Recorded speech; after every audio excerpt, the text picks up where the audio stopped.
আসসালামু আলাইকুম। আমাদের লাস্ট পর্বে স্টেশনারি এবং নন স্টেশনারি নিয়ে কথা হয়েছিল। তো তখন আমরা স্টেশনারি এবং নন স্টেশনারি সম্পর্কে জেনেছি। এখন আমরা দেখব যে আসলে ম্যাথমেটিক্যালি কীভাবে প্রমাণ করা যায় যে একটা জিনিস, একটা ফাংশন, সেটা স্টেশনারি নাকি নন স্টেশনারি। তো স্টেশনারির কনসেপ্ট তিনটা ছিল, যে মিন, ভ্যারিয়েন্স, কোভ্যারিয়েন্স, এগুলো হচ্ছে কনস্ট্যান্ট হবে। তো যদি আমরা মিন আর কোভ্যারিয়েন্স এটা কনস্ট্যান্ট করতে পারি, তাহলে আমাদের হয়ে যাবে আশা করি। তো তাহলে আমাদের এখানে আছে এই প্রশ্নটাই, যে সাপোজ একটা ফাংশন দেওয়া আছে যেটার এই যে এক্সটি, হয় এক্সটি যে জিরো মিন স্টেশনারি, অর্থাৎ এই যে এক্সটি এইটার মিন, অর্থাৎ মিন মানে তো আমরা জানি এক্সপেকটেশন, তো এইটা হবে জিরো। এখানে বলছে zero mean stationary series with autocovariance function গামাকে, অর্থাৎ অটোকোভেরিয়েন্স যে ফাংশনটা আমরা ধরবো ওইটাকে গামাকে দ্বারা প্রকাশ করতে হবে। ঠিক আছে, তাহলে আমাকে প্রথমে বলছে এক নম্বর প্রশ্নে হচ্ছে এক্সপেকটেশন অফ ওয়াইটি সমান সমান ফাইন্ড করতে বলছে, এবং 2 নম্বর বলছে কোভেরিয়েন্স ফাইন্ড করতে, এবং এই দুটো ফাইন্ড করার পর বলছে ওয়াইটি, এই যে ওয়াইটি ফাংশনটা এটা কি স্টেশনারি কি না। ঠিক আছে, তাহলে আমি প্রসেসটা শুরু করি ম্যাথমেটিক্যালি। আমি এইটা করে দিব, এবং এই ধরনের একটা ম্যাথ আমি চেষ্টা করব দিয়ে দেওয়ার, লাস্টে আমি ছবি দেওয়ার, যে ওইটা যাতে নিজেরা ট্রাই করতে পারেন। ওকে, চলুন শুরু করা যাক। প্রথমে আমার যে ইনফরমেশানগুলো দেওয়া ছিল সেগুলোর একটা হচ্ছে ফাংশনটা আমি আগে লিখি। এখানে আমি কিছু জিনিস লিখে রাখছি, এটা আমি অঙ্ক করার সময় আমি এটা বুঝিয়ে দিব এটা আসলে কী লিখছি। তো প্রথম ফাংশনটা আমার দেওয়া আছে ওয়াইটি সমান সমান 9 প্লাস 60 প্লাস এক্সটি। তো দেওয়া আছে যে এই এক্সপেকটেশন অফ এক্সটি এটা সমান সমান জিরো।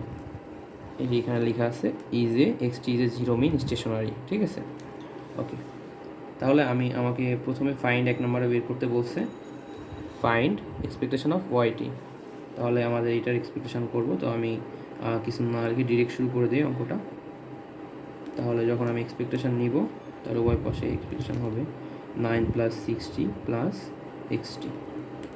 ওকে, এখন এক্সপেকটেশন যখন আমাদের মানে আমাদের কনস্ট্যান্টের নেওয়া হয় বা ধ্রুবকের এক্সপেকটেশন নেওয়া হয়, তখন ওইটা চেঞ্জ হয় না, ওইটা কনস্ট্যান্টই থেকে যায়। তাহলে এক্সপেকটেশন অফ 9 যদি আমরা নেই, আমরা আরেকটা লাইন করে দেখাই, 9 প্লাস এখানে আমি expectation of 60 plus expectation of XT. আচ্ছা, তো এই যে মডেলটার ক্ষেত্রে বা একটা ফাংশনের ক্ষেত্রে এখানে কিন্তু আমাদের ভেরিয়েবলটা হচ্ছে এক্সটি। ঠিক আছে, ভেরিয়েবলটা এক্সটি, কারণ এক্সের সাথে আমাদের টি রয়েছে, যেটা সময়ের সাপেক্ষে চেঞ্জ হবে। তাহলে এটা বাদে যত যা আছে সবই আমাদের কনস্ট্যান্ট বা ধ্রুবক। তাহলে আমাদের এক্সপেকটেশন অফ 9 হবে 9 প্লাস এক্সপেকটেশন অফ 60 মানে 60 প্লাস এটা মানে হচ্ছে 0। ওকে, আচ্ছা, তাহলে আমি এখানে লিখি 9 প্লাস 60। তাহলে আমি এটা করে ফেলছি। এখন আমি এই একটা দিয়ে আমি ডিসিশন কিন্তু দিয়ে দিতে পারতাম। ঠিক আছে, যদি বলতো শুধুমাত্র যদি এইটা না বের করতে বলে বা এটা না বের করতে বলে শুধুমাত্র এই প্রশ্নটা দিত, is it stationary, yt stationary, তাহলে আমি এখনই ডিসিশনে চলে যেতাম। যেহেতু আমাদের কোভেরিয়েন্সটাও বের করতে বলছে, তাহলে আমি কোভেরিয়েন্সটা বের করব। তাহলে কোভেরিয়েন্সটা হচ্ছে আমাদের, আমরা জানি যে কোভেরিয়েন্স মানে হচ্ছে একটা ওয়াইটি ফাংশন, এইটার সাথে আমাদের ল্যাগ নিতে হবে। তো আমরা যদি ল্যাগ দুই ধরনের নেওয়া যায়, একটা ধনাত্মক একটা ঋণাত্মক। তো আমি যদি চাই টি এর সাথে কে যোগ করতে পারি, আমি বলছি এই কেটা হচ্ছে ল্যাগ, এটা হচ্ছে সাপোজ 5 বছর। ঠিক আছে, এবং এটা যদি টি মাইনাস 5 দিই, আর টি প্লাস 5 আর টি মাইনাস 5 একই, সো টি প্লাস কে এবং টি মাইনাস কে একই। তো যখন আমরা কোভেরিয়েন্স নিব তখন অ্যাকচুয়ালি এরকম হয় যে ওয়াই টি প্লাস কে। তাহলে যখন কোভেরিয়েন্স নিব তখন আমাদের এটা হবে এরকম, যেহেতু এটা আমরা এইভাবে লিখছি, তার মানে এইটা আমি এইভাবে লিখতে পারি, আমার সেটা মানে আমি এটা নিয়েও করতে পারি আর কি। আমি বলতেছি টি মাইনাস কে, এখানে প্লাসের জায়গায় টি মাইনাস কে দিয়েও করতে পারি। তো সাধারণত যেটা করা হয় সেটা হচ্ছে টি মাইনাস কে নিয়ে করা হয়। তো আমি টি মাইনাস কে দিয়েই করি, সেটা হচ্ছে কোভেরিয়েন্স অফ, আমি কিছু না, যেখানে যেখানে টি আছে ওইখানে টি মাইনাস কে বসাবো। প্রথমটা যা আছে ফাংশন ওইটাই বসাবো আমি। প্রথমটা আছে 9 প্লাস 60 প্লাস এক্সটি, কমা। সেকেন্ড ফাংশনটা কী আছে আমার, আমি বলছি টি মাইনাস কে টি এর জায়গায়। তাহলে প্রথমে 9 বসে গেল, 6 বসাই দিলাম, টি এর জায়গায় হবে কি টি মাইনাস কে প্লাস লাস্টে ছিল এক্সটি, তো এক্সটি এর জায়গায় টি মাইনাস কে, ঠিক আছে, এটা আমাদের কোভেরিয়েন্স। তাহলে আমি এখানে একটা কথা লিখছিলাম যে কোভেরিয়েন্স অফ কনস্ট্যান্ট 0 হবে, covariance of constant comma variable যদি হয় তাহলে 0 হবে। তাহলে আমি একটু এটা করি। তো আমি যখন এর পরের লাইনটা করতে যাবো, অর্থাৎ এর মানে হচ্ছে আমি প্রথমে এখানে 3টা জিনিস আছে, তো আমি কি করব, আমি যেভাবে গুণ করি জেনারেলি ওইভাবে গুণ করবো। তাহলে কোভেরিয়েন্স অফ 9,9 হবে প্রথমটা, covariance of 9,9 plus covariance of 9,6 t minus k, covariance of 9,6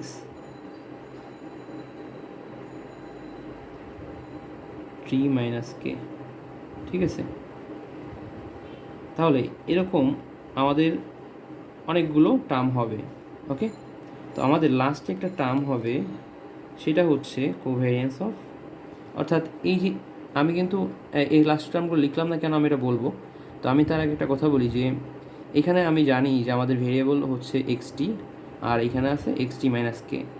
তাহলে এটা বাদে যখন এই দুইটা প্রোডাক্ট হবে, অর্থাৎ এইটা দিয়ে এটাকে যখন গুণ হবে, এটাই তো দুইটাই তো ভেরিয়েবল থাকবে, তাই না? এটা তো দুইটা কোনোটা কনস্ট্যান্ট থাকবে না। আর বাকি যে কটাই থাকে হয় একটা ভেরিয়েবল হবে অথবা দুইটাই কনস্ট্যান্ট হবে, অথবা একটা ভেরিয়েবল একটা কনস্ট্যান্ট হবে। যেমন এটা আছে 9,9, এখানে আছে 9, টি মাইনাস, এই দুটাই কিন্তু কনস্ট্যান্ট। লাস্টেরটা যদি এরকম নিতাম এক্সটি, 9, তাহলে এটা কিন্তু একটা ভেরিয়েবল একটা কিন্তু কনস্ট্যান্ট হতো। তাহলে আমাদের এখানে লেখার কারণ হচ্ছে এখানে আমি জানি কোভেরিয়েন্স অফ কনস্ট্যান্ট সমান সমান 0 এবং কোভেরিয়েন্স অফ কনস্ট্যান্ট ভেরিয়েবল এটা সমান সমান 0। তাহলে আমরা শুধু শুধু লিখে সময় নষ্ট না করি, তাহলে আমি শুধু লাস্টের টার্মটা লিখব। তো এখানে আপনি অঙ্ক করার সময় এই লাইনটা স্কিপ করলেও হবে, যেহেতু আমাদের এই লাইনটা অনেক বেশি বড় হবে, তো আমি এই লাইনটা স্কিপ করবো। বাট আমি এখানে জাস্ট দেখাই দিই এক্সটি, এক্স টি মাইনাস কে, ওকে। তাহলে আমার যেহেতু এই টার্মটা থাকবে, বাকি সব 0 হয়ে যাবে, তো বাকিগুলো আমি আর লিখলাম না, তো আমি ডিরেক্ট লিখবো এক্স টি, এক্স টি মাইনাস কে, ওকে। তাহলে আমাদের এইটা হচ্ছে এক্স টি আর এক্স টি মাইনাস কে। তো আমাদের এখানে একটা কথা বলে দেওয়া ছিল যে অটোকোভেরিয়েন্স ফাংশন গামাকে, অর্থাৎ গামাকে অটোকোভেরিয়েন্সটা আসলে কি, এখানে ল্যাগটা হচ্ছে কে অ্যাকচুয়ালি, ঠিক আছে। তো আমরা এখন দেখব যে আসলে আমাদের ল্যাগটা কি কে আসছে কিনা, তাহলে এটাকে আমরা অটোকোভেরিয়েন্স ফাংশন হিসেবে ডিফাইন করে দিব। তাহলে আমরা এটা দেখি ল্যাগটা আসলে আমরা কীভাবে দেখব। সাপোজ এখানে আছে কি আমাদের টি, এক্স টি, তাহলে এই টিটা আমি নিলাম, এর থেকে মাইনাস করব আমি এইটা টি মাইনাস কে। এটা মাইনাস করার পরে যদি আমাদের কে থাকে তাহলে আমরা বুঝবো এটা ল্যাগ হচ্ছে, মানে আমাদের এটা অটোকোভেরিয়েন্স এবং এটার ল্যাগ হচ্ছে কে। তাহলে আমি দেখি এটা কি আছে, টি মাইনাস টি প্লাস কে, তাহলে এই টি কাটা থাকে কে। তাহলে যেহেতু আমাদের এইটা হচ্ছে শুধুমাত্র কে আসে এবং ল্যাগটা কে, এবং আমাদের এখানে আমরা তাহলে লিখতে পারি যে আমাদের অটোকোভেরিয়েন্স ফাংশন এটা হচ্ছে গামা, যেটা হচ্ছে কে, ঠিক আছে। এটা হচ্ছে আমাদের গামাকে, অটোকোভেরিয়েন্স ফাংশন গামাকে, অর্থাৎ আমাদের যদি এখানে আসতো কে প্লাস 5 তাহলে আমরা এখানে দিতাম কে প্লাস 5, এবং এখানে যদি অন্য কিছু আসতো তাহলে এখানে অন্য কিছু আসতো। এরকম হবে, এমন ভাবার কোনো কারণ নাই যে এখানে আমাদের চেঞ্জেস আসবে না, বা আমাদের এখানে টি আসবে না, বা অন্য কিছু আসবে না। তো যদি আমাদের এই গামাকে, বা এটা তো গামাকে, এটা তো কনস্ট্যান্ট মানে ধ্রুবক, এটা তো কোথাও টি নাই, যার কারণে এটা ভ্যারি করবে না, এটা হচ্ছে আনচেঞ্জ থাকবে টাইমের পার্সপেক্টিভে। তো আমরা জানি স্টেশনারি ক্ষেত্রে যে কন্ডিশনগুলো ছিল মিন, ভ্যারিয়েন্স, কোভেরিয়েন্স, এগুলো হচ্ছে কি সময়ের সাপেক্ষে চেঞ্জ হবে না, তাহলে স্টেশনারি হবে। তাহলে আমাদের ম্যাথমেটিক্যাল এই মডেলটা থেকে 1 নং এবং 2 নং কোশ্চেনের উত্তর যখন আমরা করছি, এখন আমাদের 3 নাম্বার যে কোশ্চেনটা ছিল সেটা হচ্ছে ইজ ওয়াইটি ইজ স্টেশনারি, অর্থাৎ আমাদেরকে এখন সিদ্ধান্ত দিতে হবে বা লিখতে হবে যে এটা স্টেশনারি কি না। তো আমি এখন 3 নাম্বার কোশ্চেনের আনসারটা এখানে একটু লিখে দেখাই। সেটা হচ্ছে ফ্রম 1 we see that বা we found that expectation of yt সমান সমান 9 plus 60. So here mean depends on time. এখানে ডিপেন্ডস অন টাইমটা আসলে কি, ডিপেন্ডস অন টাইমটা আসলে এখানে যদি আমাদের 6t না আসতো, অর্থাৎ টি ভ্যানিশ হয়ে যেত, শুধুমাত্র 9 আসতো আনসার সাপোজ, সেক্ষেত্রে আমরা বলতাম এটা টাইমের উপর ডিপেন্ডস করে না। যেহেতু আমাদের এখানে টি আছে এবং এই টি এর মান যদি আমরা 1 2 3 4 5 এরকম বসাইতে থাকি, তাহলে কিন্তু আমাদের এই ফাংশনটার মান বা এক্সপেক্ট মিনের মানটা কিন্তু চেঞ্জেস হবে সময়ের সাপেক্ষে। তাহলে আমাদের এখানে লিখতে so here mean depends on time, so we can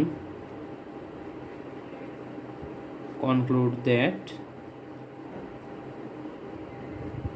yt is non-stationary.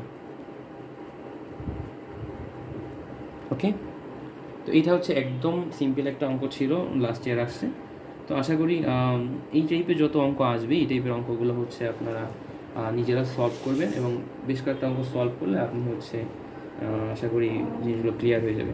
তো আমি একটা অঙ্ক এখানে দেখাচ্ছি, এটা হচ্ছে আপনারা স্ক্রিনশট নিয়ে নেবেন, এটা নিজেরা প্র্যাকটিস করবেন। এখানে আমি একটু বুঝাই দিই, সেটা হচ্ছে ওয়াইটি সমান সমান 7 + 3t, একদম এক্স্যাক্টলি সেম টাইপের function, where x t is a 0 mean stationary series with autocovariance function গামাকে। এখন এখানে বলছে মিন ফাংশন বের করতে এইটার, অর্থাৎ 1 নম্বরে এখানে কম, ওইখানে আগেরটা কম লেখা ছিল, এটাই বেশি লেখা। এখানে বলছে অটোকোভেরিয়েন্স ফাংশন বের করতে, তারপরে বলছে এটা কি স্টেশনারি অর নন স্টেশনারি এটা বলতে, ঠিক আছে। তো একইভাবে যদি আপনারা আরও বেশি প্র্যাকটিস করতে চান, সেক্ষেত্রে আমি বলবো এখানে আরেকটা কোশ্চেন আছে আমার কাছে, সেটা হচ্ছে সাপোজ ওয়াইটি সমান beta 0 plus beta 1t plus x t, where x t is a non zero mean. তো এখানে আমাদের এক্সটি এটা মিন 0 হবে, এটা ধরে আমাদেরকে অটোকোভেরিয়েন্স ফাংশানে গামাকে ধরে করতে হবে, যেটা বিটা কনস্ট্যান্ট। তো এখানে বলে দিছে একটা কোশ্চেনে যে show that yt is not stationary, অর্থাৎ এই যে জিনিসটা এটা non stationary, but the series zt সমান ওয়াইটি মাইনাস 1 ইজ স্টেশনারি। তো এইটা হচ্ছে আমাদেরকে, এটাও করতে চাইলে আপনি করতে পারেন, অথবা আমি নেক্সট ভিডিওতে এটা আমি করে দিব। যেহেতু এই পাশে যেটা আমি দেখাইছি এটা হচ্ছে একদম এক্স্যাক্ট সেম, তো এটা আমি আর করে দিব না, বাট এইটাই যেহেতু একটু বিটা যেটা আছে একটু দেখতে কমপ্লেক্স লাগতেছে, সো আমি এই জিনিসটা হচ্ছে নেক্সট ভিডিওতে করে দেওয়ার চেষ্টা করব। তো সেই পর্যন্ত সুস্থ থাকেন, ভালো থাকেন, আর যদি ভালো লাগে বা বুঝতে পারেন তাহলে অবশ্যই লাইক করবেন এবং ফ্রেন্ডদের সাথে শেয়ার করবেন, কারণ নলেজ যদি শেয়ার করা না হয় আসলে ওই নলেজটা ভ্যালুয়েবল হয় না। ধন্যবাদ, আজকের মতো আসসালামু আলাইকুম।